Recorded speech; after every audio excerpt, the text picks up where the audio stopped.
a commencé par un rendez-vous à la gare du Nord le 13 janvier à 7h45 pour réunir tout le groupe. Ce qui était prévu par la suite était qu'on prenne le RER B en direction de l'aéroport où nous avons décollé, l'aéroport Charles de Gaulle. Mais en raison de grandes perturbations, la seule option qui nous restait pour arriver à l'heure à l'aéroport était de prendre des taxis, moyen de transport qui n'était pas prévu dans notre programme pour nous rendre à l'aéroport. Après cet imprévu, nous sommes enfin arrivés à l'aéroport Charles de Gaulle. Malgré un groupe assez agité, notre passage à l'aéroport s'est assez bien passé. Après un moment d'attente pour se reposer, nous rentrons dans l'avion pour une escale en direction de Taïwan. À notre arrivée à Taïwan, 13 heures après le départ, plus précisément dans la capitale du pays, Taipei, nous ne sommes pas restés très longtemps. Juste une vérification de nos bagages, ainsi qu'une légère attente pour rentrer dans notre deuxième et dernier avion pour arriver à notre destination. Après un vol assez rapide, nous arrivons enfin à notre destination, Phnom Penh, capitale du Cambodge. Après avoir récupéré nos bagages, en sortant, nous avons senti la différence de température avec Paris, 35 degrés. Après une petite organisation pour le transport, répartie dans 2 minibus, nous sommes partis en direction de Keep Children sur la côte sud, l'école dans laquelle nous sommes restés une semaine.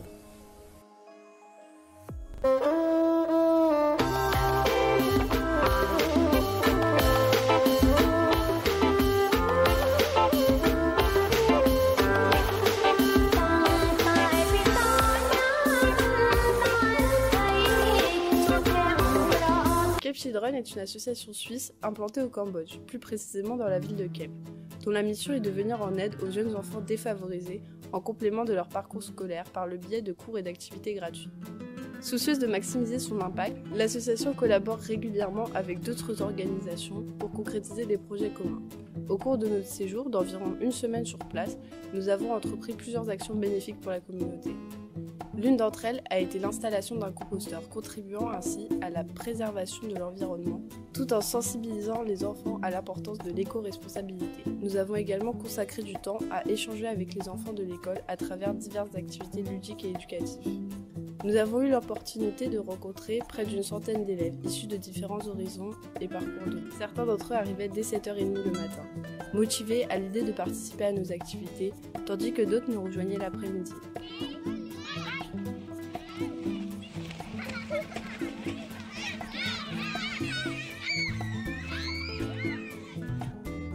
Les relations que nous avons développées avec les élèves ont été enrichissantes et variées, reflétant la diversité des personnalités et des histoires de vie de chacun. Dans la grande majorité des cas, nos échanges se sont déroulés dans une ambiance positive et respectueuse, où les enfants semblaient enchantés de faire la rencontre de nouvelles personnes. Ces moments d'échange ont été l'occasion pour eux d'élargir leurs horizons et de développer leur ouverture d'esprit. En somme, notre expérience à Keep Children a été une véritable immersion dans le monde de l'éducation des jeunes enfants défavorisés au Cambodge. Nous avons pu constater l'impact positif de notre soutien en offrant à ces enfants la possibilité de développer leurs compétences et de nourrir leurs rêves d'avenir. Tout en contribuant à la réalisation des objectifs de l'association, nous avons également vécu une expérience humaine et interculturelle inoubliable. Durant la semaine que nous avons passée à Kep, notre but était de repeindre la plupart des murs de l'école, ainsi que de leur fabriquer un composteur. Pour la peinture, nous avons dû d'abord lessiver tous les murs, avant de nous attaquer aux couleurs jaune et rouge pour la cantine et au joli bleu pour décorer les toilettes. Pour le composteur, il nous a fallu récupérer des planches de bois un peu partout, pour ensuite commencer le processus de fabrication en découpant les lattes de bonne mesure et en les ponçant. Après 2 jours, le composteur avait pris forme et notre mission de bricolage à Kep était terminée. Bonjour, est-ce que tu peux me donner ton prénom et ton âge? Bonjour, je m'appelle Ingrid Renaud et j'ai 29 ans. Où est-ce que tu as grandi, Ingrid? Moi je viens de Nantes et je suis née en Bretagne, en France. Comment fonctionne l'association et est-ce que tu l'as créée toi-même? Alors non, je ne l'ai pas créée moi-même, l'association a été créée il y a 10 ans. Par 4 volontaires français qui étaient en mission pour une autre association et ils se sont dit, avant il y avait une énorme décharge en fait à Kep où tous les enfants, certaines familles vivaient et les enfants ramassaient les déchets et donc du coup n'allaient pas à l'école, travailler pour récupérer du métal et tout ce genre de choses. Et depuis 10 ans, le processus a changé, on n'a plus cette décharge, le pays a évolué mais on a quand même identifié toujours des besoins. Donc du coup, comment ça se passe? En fait, on recrute les familles et les enfants selon des critères sociaux. Donc on va en visite chez eux, on va regarder ce qu'ils ont en possession, s'ils ont des toilettes, des douches, parce qu'il y a encore beaucoup de familles qui vont dans la forêt pour aller faire leurs besoins, s'ils ont l'électricité et puis surtout la situation familiale, s'ils ont des parents, s'il y a de l'alcoolisme, s'il y a beaucoup de violence. Donc tout ça, on en prend en compte. Vu que c'est un petit village aussi, on va un peu demander à droite, à gauche, parce que tout le monde parle un petit peu, on va plus chercher des informations, donc c'est vraiment une enquête globale. Et ensuite, une fois qu'ils sont intégrés à l'association, donc on a une aide alimentaire pour les enfants, donc c'est 10 kilos par enfant tous les mois. Donc ça, c'est une vraie aide, parce qu'on voit que les familles nous le réclament quand on fait les réunions en retard de distribution. On a les repas, donc pour les petits, c'est tous les jours, avec la douche, et pour les grands 2 fois par semaine. Et pareil, on voit très bien quels enfants sont en grande carence alimentaire quand ils se resservent 3-4 fois à la cantine. Donc ça, c'est 2 choses importantes. Et puis surtout, c'est l'éducation. Donc on fournit toutes les fournitures scolaires, un vélo pour qu'ils aillent à l'école, parce que sinon c'est à pied, c'est compliqué. Et puis ils viennent du coup apprendre en soutien scolaire à l'association tous les jours, parce que 95% de nos familles sont illettrés, et par ce fait, en fait, les pères et mères ont du mal à comprendre l'importance de l'éducation et ont du mal à aider leurs enfants à rester dans ce parcours-là. Donc c'est tout un ensemble. On a aussi une aide au logement.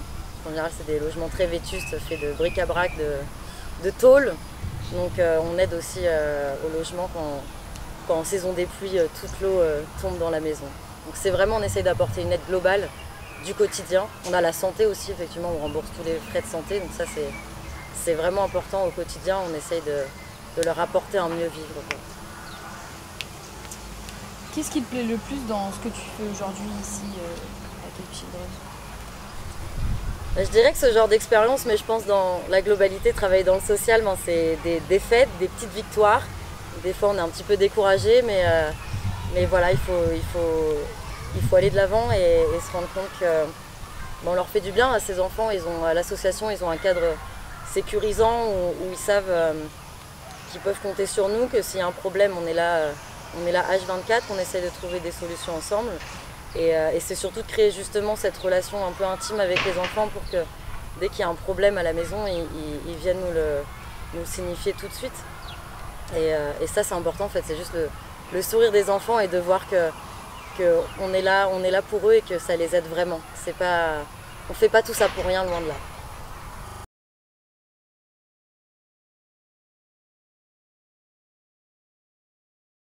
Pendant que d'autres restaient à Cape Children pour continuer les activités avec les enfants et finir la peinture, une partie d'entre nous sommes allés en bateau sur l'île de Ko Hse, dans l'archipel de Cape.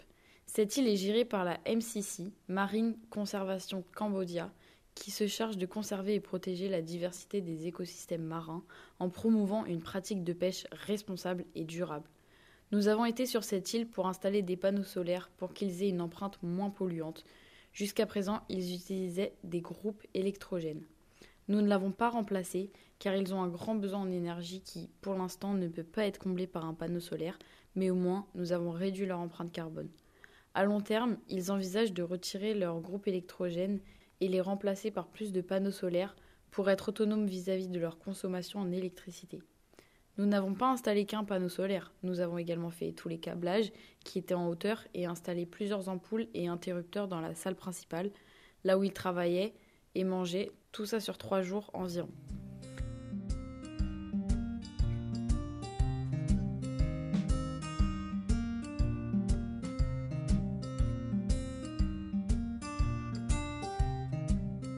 Le dernier jour, une fois notre travail terminé, nous avons eu la chance de pouvoir faire de la plongée avec des masques et des tubas.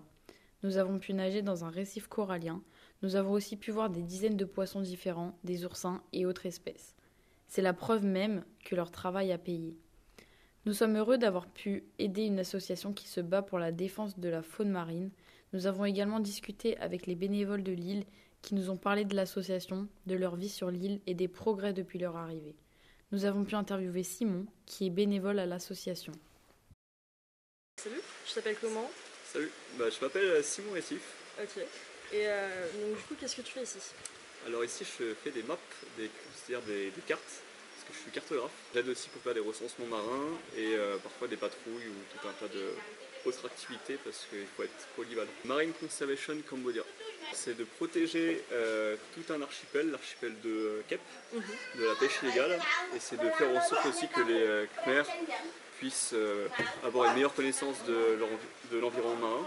Et on a aussi des projets après de détendre sur tout le long de la côte cambodgienne, les activités qu'on fait ici, donc recensement marin, protection de la pêche légale également. L'ONG, ça fait plus de 14 ans qu'elle existe en tant que telle, mais elle a été basée sur une autre île qui s'appelait Korong Saloen. Et ils ont bougé en 2012 sur l'île de Koh Axe, donc c'est-à-dire il y a une dizaine d'années. Et c'est depuis 10 ans qu'on est installé ici. Donc on a plusieurs types de projets. Donc projet principal, donc c'est vraiment la pêche, lutter contre la pêche illégale.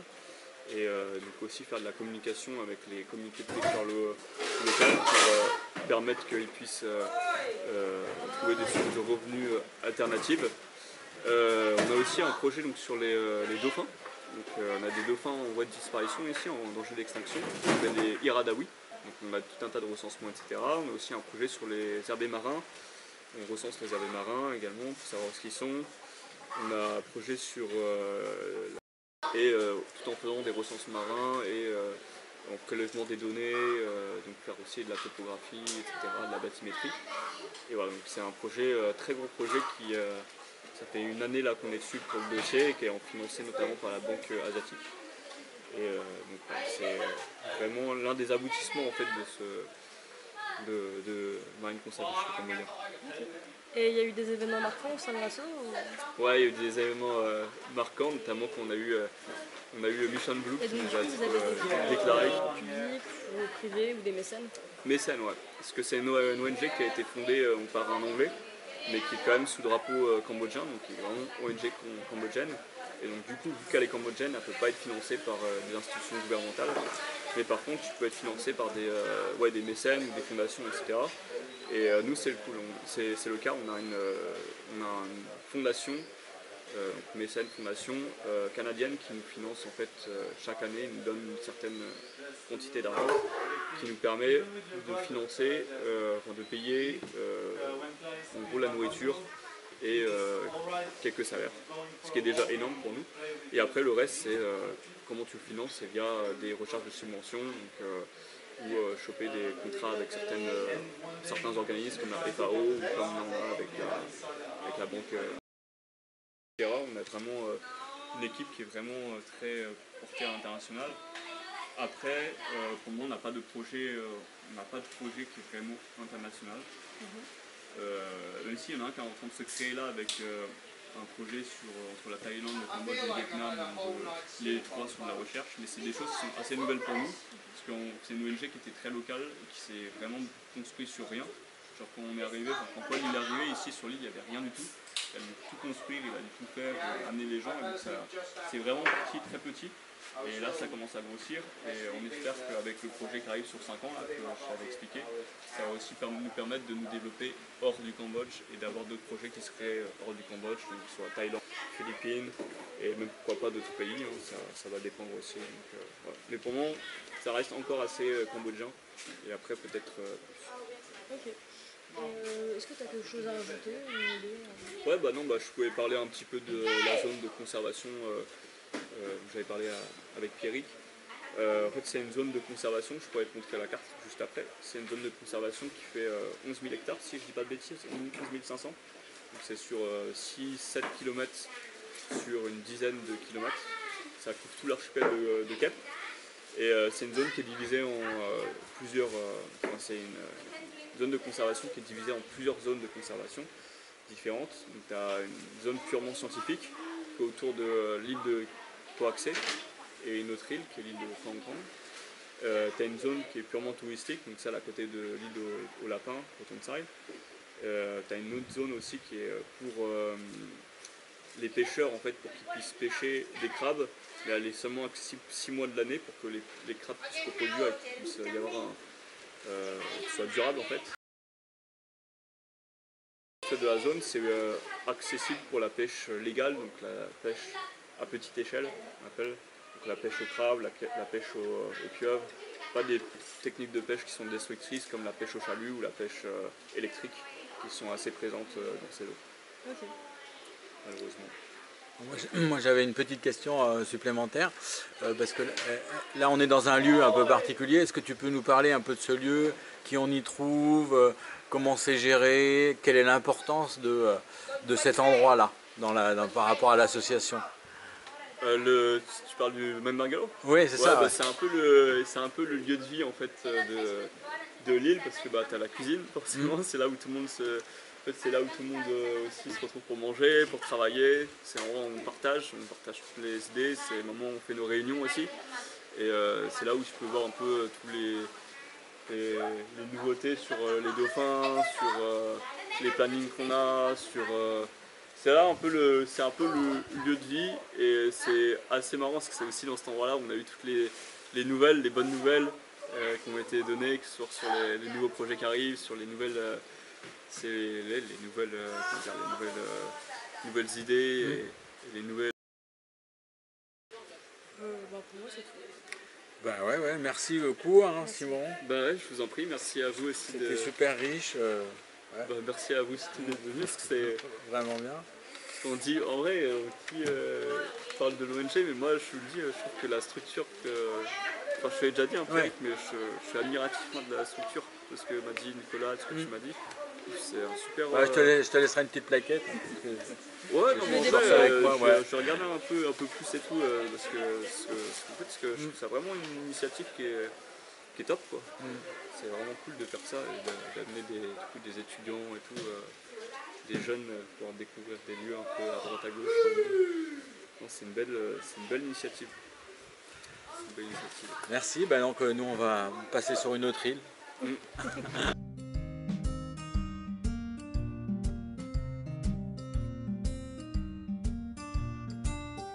Après notre travail, nous sommes partis sur une autre île nommée Rabbit Island, dont le nom au Cambodge est Koh Tonsei, pour quelques jours de repos. Une magnifique île avec d'immenses plages, un cadre paradisiaque avec des cocotiers, une eau bleue turquoise. Nous étions logés dans des bungalows face à la mer. Durant ces jours sur l'île, l'autre groupe qui était resté à Cape Children nous ont rejoints, et après une journée de repos tous ensemble, nous sommes allés sur une île de pêcheurs, Koh Phu, où nous avons installé des panneaux solaires sur le toit d'une école pour qu'ils puissent travailler plus tard le soir et également avoir des classes bien éclairées. 5 d'entre nous se sont attelés à la tâche de faire tous les câblages pour les ampoules et les interrupteurs. Une fois ce travail terminé, nous avions à Paris récupéré des fournitures scolaires ainsi que quelques ballons de foot que nous avons donnés à l'école pour que les enfants défavorisés puissent apprendre plus simplement et facilement et puissent s'amuser. Une fois le travail terminé sur l'île, nous sommes retournés à Cape Children pour récupérer nos affaires, dire au revoir à Ingrid. Puis nous avons pris la route de Cape en tuk-tuk pour prendre le bus direction Siem Reap.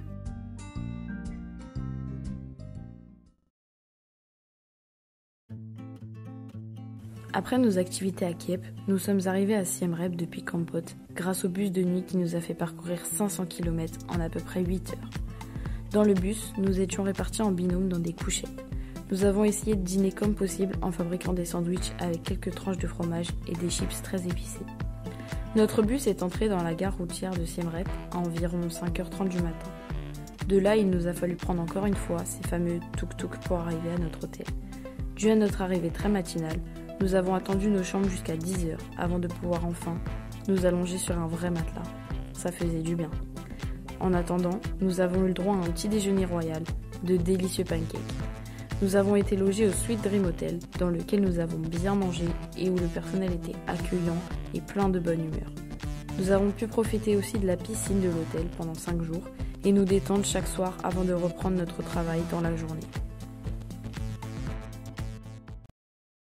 Pendant notre séjour au Cambodge, nous avons pu avoir la possibilité de visiter l'école du Bayon. L'école du Bayon est une école accompagnant près de 340 bénéficiaires dans les champs de l'éducation, de la santé, de la formation professionnelle et de l'agriculture durable. Sa mission, innover pour mieux former et donner accès à l'éducation aux jeunes filles vivant dans la région des Temples d'Angkor. Pendant notre visite de l'école, nous avons pu rencontrer des étudiantes inscrites au sein de l'établissement. En demi-groupe, nous avons passé un très bon moment avec elles. Pendant 2 heures, nous avons eu une activité cuisine avec elles. Nous avons pris beaucoup de plaisir à faire l'activité en leur compagnie et à avoir réalisé avec elles de jolies pâtisseries. S'ensuit après un beau moment de détente où nous avons pu nous poser et discuter avec eux, goûter nos pâtisseries, danser et chanter. Alors je m'appelle Sabrina Bessalem, j'ai 28 ans. Depuis combien de temps es-tu au Cambodge? Je suis arrivée une première fois au Cambodge en 2019. J'ai habité à peu près 1 an et demi. Après je suis rentrée en France 1 an, je suis revenue 6 mois et je suis repartie en France 5 mois. Et là je viens de revenir au Cambodge il y a 3 mois. Donc en tout j'ai à peu près habité un peu plus de 2 ans au Cambodge. Tu peux nous raconter ton parcours, tes études ici en France, tout ça? Alors moi j'ai fait une licence de sociologie et un master en communication. Après en termes d'expérience professionnelle, j'ai du coup été dans les relations presse, plus en communication externe, globale. Et après j'ai fait d'autres expériences professionnelles, parce que du coup je travaillais pendant mes études, donc j'ai fait un peu de tout et de rien. Pourquoi est-ce que tu as choisi l'école du Bayon? Alors donc du coup, je suis arrivée au Cambodge donc, en 2019 par le biais d'un service civique. Donc je travaillais pour une ONG qui est une école hôtelière. Et donc j'ai rencontré plusieurs volontaires du Bayon à cette époque-là. Donc j'ai été sensibilisée par les actions du Bayon depuis quelques années maintenant. Et j'ai souhaité du coup revenir au Cambodge. Et donc par le biais du Bayon, pourquoi le Bayon? Parce que je voulais rester dans une association axée sur la thématique de l'éducation et apporter du coup une éducation de qualité à des jeunes issus du milieu défavorisé. Peux-tu nous expliquer la différence entre un service civique et un volontariat à l'étranger? Donc du coup, première fois j'ai été en service civique. Là actuellement mon contrat c'est un contrat de volontariat de solidarité internationale. Donc la différence entre les deux, donc bien évidemment les deux contrats sont des missions de solidarité à l'international, ou pas que pour le service civique puisqu'on peut en faire en France. Mais le service civique est ouvert du coup jusqu'à la veille de nos 26 ans et ne demande pas de diplôme en particulier ou d'expérience professionnelle à proprement parler, or que le VSI du coup va demander un petit peu plus de compétences, en tout cas professionnelles, puisque c'est généralement des postes de manager ou de directeur. Auprès de quel organisme on peut se renseigner pour faire un service civique, un volontariat à l'étranger, etc. Alors pour le service civique, moi je conseille de directement se référer au site du gouvernement français, donc alors ça doit être servicecivique.gouv ou quelque chose comme ça. Et après pour les missions de volontariat de solidarité internationale, on va pouvoir se renseigner sur le site de coordination Sud, France Volontaire, quand on sait à peu près sur quel pays on veut se situer, ou des organismes comme la Guilde. Comment s'intégrer au sein d'un pays qui est culturellement complètement différent de la France ? Si je pouvais donner un conseil de comment s'intégrer au sein d'une culture qui n'est pas la sienne, je dirais qu'il faut faire preuve d'ouverture d'esprit. Et prendre le temps de voir et de prendre du recul sur ce qu'on voit et vraiment être dans cet esprit de se dire que si c'est pas pareil, c'est pas que c'est pas normal ou qu'il y a quelque chose qui va pas, mais juste voilà, prendre de la distance sur ce qu'on voit et pouvoir avoir l'esprit en fait ouvert aux diversités culturelles qu'on peut rencontrer. Et pour finir, une dernière question, est-ce que tu peux nous décrire ton aventure au Cambodge en 3 mots ? En 3 mots. Je dirais épanouissement, gratitude et introspection. Eh bien, merci beaucoup Sabrina, c'est très intéressant. Merci à vous. Bonjour, je m'appelle Madame Sokli, j'enseigne à l'école de pâtisserie du Bayon depuis 6 ans. Oui, je suis très fière d'être là et contente d'avoir des amis qui soutiennent notre projet. Les étudiants viennent de familles pauvres, donc nous prenons en charge les formations ainsi que l'hébergement, les repas, l'uniforme et les transports. Pendant la formation qui dure 1 an, les élèves sont en cours à l'école pendant 6 mois et 4 mois en stage. Après leur diplôme, elles obtiennent un travail à Siem Reap ou Phnom Penh ou encore les îles touristiques. Je suis trop contente car, surtout après le Covid, grâce à leur premier poste, elles ont eu un bon salaire. Ce qui leur permet de bien gagner leur vie et de soutenir leur famille financièrement. Tous les ans, 20 étudiants intègrent l'école. Il y a des personnes khmères, mais aussi d'autres nationalités. Il n'y a que des filles. On a envie de les soutenir particulièrement car au Cambodge, les filles ont moins d'opportunités que les hommes. Généralement, les filles sont mariées à un jeune âge, ce qui n'est pas bon. Après l'école, elles pourront donc monter leur propre entreprise et gagner en autonomie. Comme expliqué précédemment, l'école du Bayon se divise en 2 parties distinctes. L'école de pâtisserie, où seules les filles sont inscrites, puis d'un autre côté, à l'extérieur de la ville de Siem Reap, l'école d'agroécologie. Leur travail se concentre sur le maraîchage en utilisant des pratiques tirées de la permaculture. La permaculture est à la fois une science et un art de concevoir des écosystèmes régénératifs en s'inspirant du fonctionnement du vivant. L'école du Bayon, avec l'envie de consolider la qualité de ses actions, s'est penchée sur l'achat de légumes entièrement sans pesticides pour un meilleur respect de la santé des enfants et de l'environnement. C'est ainsi que les potagers du Bayon prennent vie. En 2018, l'école du Bayon lance son projet de potager. Après 6 mois de formation et de travail, les premiers légumes produits sans pesticides ont été récoltés et achetés par les cuisinières de la cantine pour nourrir les élèves. Dans cette partie de l'école, les élèves du LSI ont pu travailler avec les élèves de l'école du Bayon et apprendre les différentes étapes de plantation, comme le bouturage et le sarclage, qui consistent grossièrement à retirer les mauvaises herbes.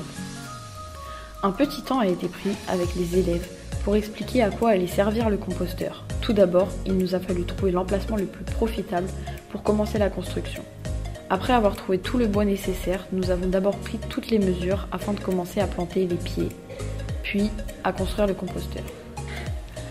Main dans la main, avec l'aide des étudiants cambodgiens, les élèves du LSI ont travaillé dur pour réaliser dans les temps ce composteur de 2 mètres cubes. Après tout ce travail, nous nous sommes tous retrouvés à l'école de pâtisserie pour passer un dernier moment convivial et leur dire au revoir.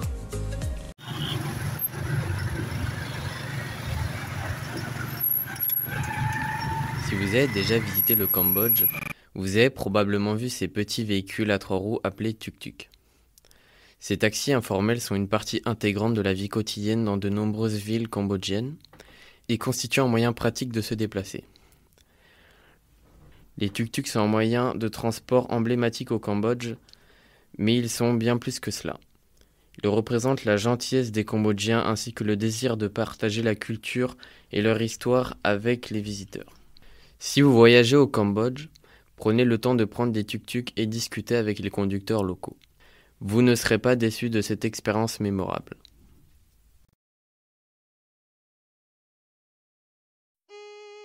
Après différentes activités sur plusieurs sites, nous avons eu la chance de séjourner à Siem Reap et donc de passer une journée au temple d'Angkor.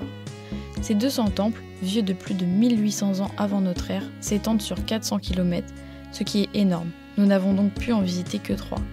Nous avons commencé notre visite par le plus connu, le temple d'Angkor Wat, qui est aussi le plus grand. Puis nous avons continué notre visite sur, selon moi, le temple le plus beau, le temple Ta Prohm.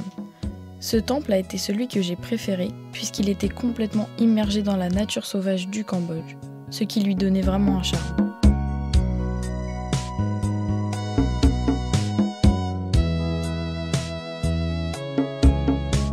Et enfin, le dernier temple, le temple du Bayon, a été de loin le plus impressionnant, de par ses nombreux escaliers et ses détails, ainsi que par ses multiples entrées et sorties, un peu comme un labyrinthe. Pour conclure, cette journée a visité l'une des 7 merveilles du monde. Je pense que je peux dire au nom de tous mes camarades que ce fut un véritable enrichissement pour la culture et pour les yeux. Avoir eu la chance de découvrir ces temples ayant résisté toutes ces années était vraiment émouvant et nous laissera à tous un souvenir éternel.